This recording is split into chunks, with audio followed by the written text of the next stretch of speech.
Alors bonjour, j'espère que vous allez bien aujourd'hui. Je me présente, je suis Stéphanie Milot, conférencière, auteure et la fondatrice de l'ADN du succès. Aujourd'hui, écoutez, non seulement on est dans un endroit féerique, on est à Miami, mais je suis en compagnie de la grande Biba Pedron.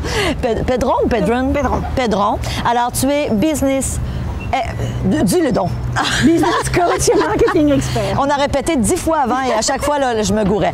Biba, merci d'être là. Tu es auteur, tu as écrit 2 livres à succès et tu enseignes aux gens à faire du marketing. À faire du marketing. Parle-nous un peu de ton cheminement. Premièrement, tu vis à Miami, mais tu es originaire de l'Europe. Voilà, je suis française, normande d'origine. Et tu vis ici à Miami depuis quelques années? Je vis aux États-Unis depuis 12 ans et Miami depuis 7 ans. Et parle-nous un peu de ton cheminement. Qu'est-ce qui t'a amené à faire ce que tu fais? Alors, si je le fais court, c'est-à-dire que depuis toute petite, j'ai toujours dit qu'un jour je deviendrais américaine et donc je voulais vivre aux États-Unis. Donc je ne suis pas encore américaine, mais au moins je vis ici depuis 12 ans. Et donc ça a été très très long pour trouver une solution pour venir m'installer. Et pour moi, les États-Unis, c'était New York et rien d'autre. OK. Il n'y avait rien d'autre qui existait, donc j'ai mis du temps à trouver une solution. Mais finalement, j'ai créé une société pour obtenir des papiers parce qu'il faut un visa pour travailler. Donc j'ai commencé par créer une société où j'ai organisé des networking. Et j'ai fait ça pendant 5 ans à New York. Et puis un jour, je suis venue voir une amie, j'ai passé 3 jours ici, où à New York il neigeait. Ici, il faisait le temps qu'il fait aujourd'hui, il doit faire 25, 28, il faisait un temps magnifique, j'étais en petite jupe, sans manches. Et quand je suis repartie à New York, il neigeait de nouveau. Et j'ai pris ma décision en 3 jours de venir m'installer à Miami. Et en fait, avant de venir aux États-Unis, j'avais juste un souhait, c'est-à-dire que j'ai arrêté mon travail un vendredi soir. J'étais responsable des ventes dans une société de fourniture de bureau. J'ai arrêté le travail le vendredi soir pour monter ma société un lundi matin, sans avoir aucune connaissance de qu'est-ce que c'était d'être entrepreneur, sans avoir d'argent d'avance, d'économie, de clients ou quoi que ce soit. Wow. Mais j'avais juste la détermination que ça allait fonctionner. Où, quand, comment, je ne savais pas, mais je savais que ça allait fonctionner. Et en fait, mon but, c'était de me dire... je voulais pouvoir voyager comme je souhaitais parce que mon patron m'avait empêché, enfin, m'avait pas empêché parce que je suis très têtue donc je finis toujours mes fins, mais m'avait dit que je pouvais pas partir 15 jours en vacances à New York. Donc j'ai décidé que je voulais un business que je pouvais faire de n'importe où avec un ordinateur, un téléphone, une connexion internet. Wow. Et après je pourrais bouger où je le souhaitais. Donc effectivement en 98 j'ai démarré cette activité en France. J'ai commencé par du télésecrétariat tout simplement parce que je savais pas quoi faire d'autre et que ça me paraissait très simple. J'ai évolué sur du télémarketing. J'ai fait évoluer la société pendant 2 ans, le temps que ça tourne correctement et puis d'avoir les finances pour venir. Et en fait, après, je suis arrivée à New York. J'ai vu que le télémarketing, ça allait être un peu compliqué parce que je parlais pas anglais et que c'est très compliqué. Donc, j'ai démarré une activité de networking parce que j'ai découvert le networking en arrivant. Donc, je ne connaissais personne, je parlais pas anglais. Wow. J'avais beaucoup de mal quand j'allais dans les meetings parce que du coup, avec le bruit et je comprenais pas ce qu'ils disaient. Donc je me suis dit, si j'organise mes propres événements, je vais pouvoir les recevoir dans une salle, 25 personnes maximum, ils vont parler doucement, je vais comprendre ce qu'ils disent et puis surtout, je vais pouvoir m'impliquer dans les relations. Et donc ce qui fait qu'en 2 ans, le business s'est développé et on m'a appelé The Connection Queen. Wow! Donc après, effectivement, New York, je suis venue m'installer aux États-Unis, je suis venue m'installer à Miami. Et là, pareil, j'ai pris la décision en 3 jours parce que justement, comme mon business me permettait d'aller où je voulais, je pouvais continuer mon activité sans même éventuellement perdre de clients ou quoi que ce soit. C'est extraordinaire. Moi, je trouve que tu es un modèle parce qu'il y a bien des gens qui nous écoutent et qui aspirent à être en affaires, se disent « Oui, mais si je lâche mon job, ça va être difficile. » Puis on dit pas que c'est facile. Ah non. Tu as sûrement eu des peurs, tu as sûrement eu des craintes, tu as sûrement eu des appréhensions, puis je pense que c'est tout à fait normal. Absolument. La différence entre toi et certaines personnes qui sont peut-être encore en réflexion, puis c'est normal, c'est que toi, un jour, tu as dit « je passe à l'action ». Voilà. Tu as fait taire ces peurs-là. Voilà. Non seulement je me suis dit « je passe à l'action », mais je n'ai pas cherché le comment. Je me suis dit, c'est ça que je veux au final. J'ai travaillé 2 ans en France, j'ai travaillé 7 jours sur 7, 24 heures sur 24 pratiquement, pas de vacances, parce que je savais qu'au final, j'avais mon objectif et ma passion, c'était de venir aux États-Unis. Et c'était de faire ce que j'avais envie de faire. Et donc après, effectivement, donc quand j'ai fait mes networking, les gens voyaient comment mon activité se développait. Donc les gens commençaient à me demander, mais comment tu fais ou comment vous faites? Parce que là, on sait que vous ne parliez pas anglais, comment ça s'est développé? Donc j'ai dit, voilà, moi ce que je fais, ça me paraissait normal pour moi. Donc voilà comment je fais, comment je me développe. Et en fait, c'est comme ça que je suis devenue coach parce que les gens m'ont demandé comment faire du networking de façon efficace. Ensuite, les réseaux sociaux sont arrivés, donc j'ai adapté aux réseaux sociaux. Pareil, très rapidement, les gens m'ont dit « mais comment tu fais? On te voit partout ».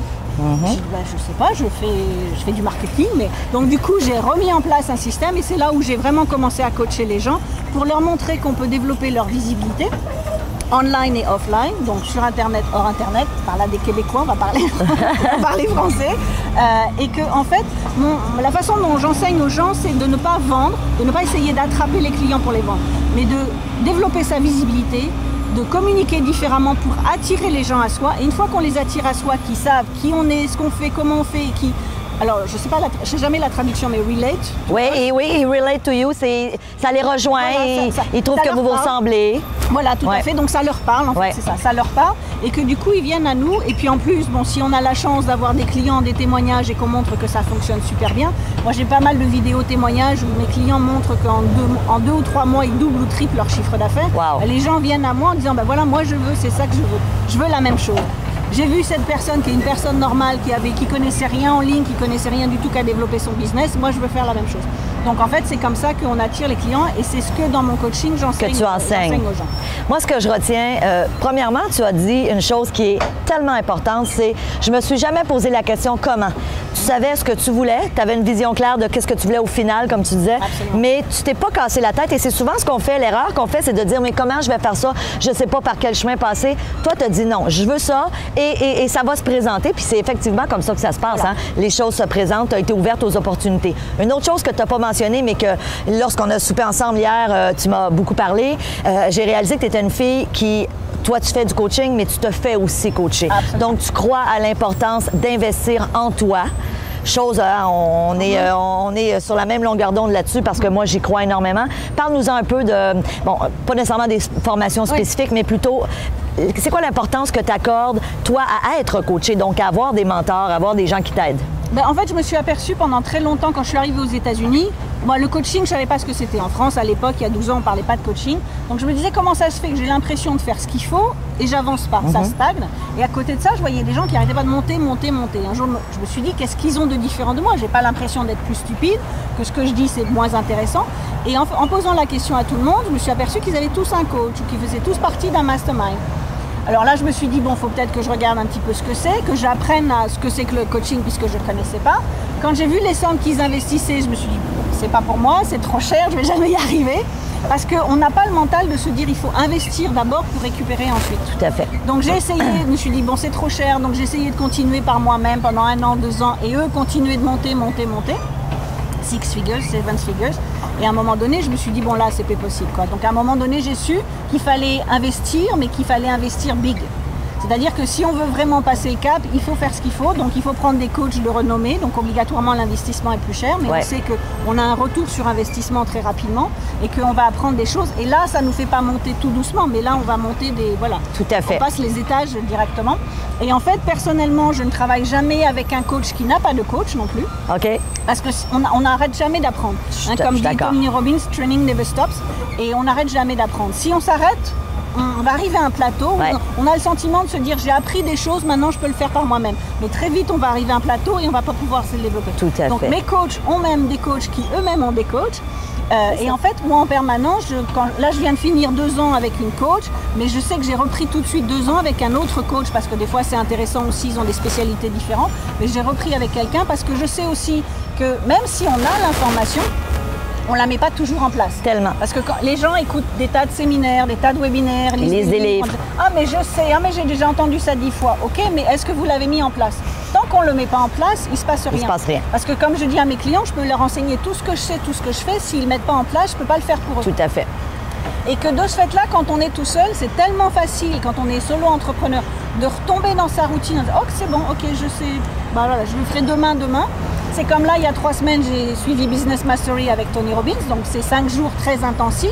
Mais je savais pertinemment qu'en quittant ça, je prenais du coaching immédiatement. Donc j'ai signé pour 2 ans de coaching avec Tony Robbins, parce que la dernière chose qu'il nous dit au séminaire, C'est le challenge, c'est quand vous retournez à la maison. C'est tellement vrai. C'est tellement vrai. Alors, hein, c'est les joies du... on est à l'extérieur, alors il y a des vélos, il y a des superbes bateaux. Mais oui, mais je suis d'accord. Et c'est souvent ça, hein, il y a plein de choses, comme tu dis, qu'on sait, mais qu'on n'applique pas. Et le jour où on commence à appliquer, la vie change. Absolument. Et moi, j'ai... Vas-y, oui. Et d'ailleurs, juste Tony Robbins disait que quand il a commencé, il y a des années, il y a un séminaire, je ne sais plus sur quel sujet, mais il l'a suivi 108 fois en un an. Incroyable. En disant, parce qu'à chaque fois, je rapprenais quelque chose et la personne qui présentait le séminaire dit, mais il n'y en a pas marre d'être là parce que vous devez le savoir. Oui, il ne comprend pas vite. Il comprend pas vite. Mais il dit, c'est important, il faut en permanence de lire minimum 30 minutes par jour, continuer d'apprendre en permanence et toujours avoir des coachs ou des mentors. Je suis tellement d'accord. Biba, si les gens ont envie de te connaître plus, où est-ce qu'on peut te trouver, à part à Miami?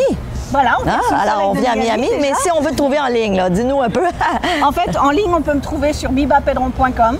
Donc, c'est là le site internet. Donc, effectivement, il y a en offre gratuite un e-book et 6 vidéos gratuites pour apprendre à se développer sa visibilité. Et puis, comme toi, je suis une fan des vidéos, donc il y a beaucoup de vidéos. Il y a beaucoup de vidéos. Plein de ressources. Biba Pedron, merci du fond du cœur.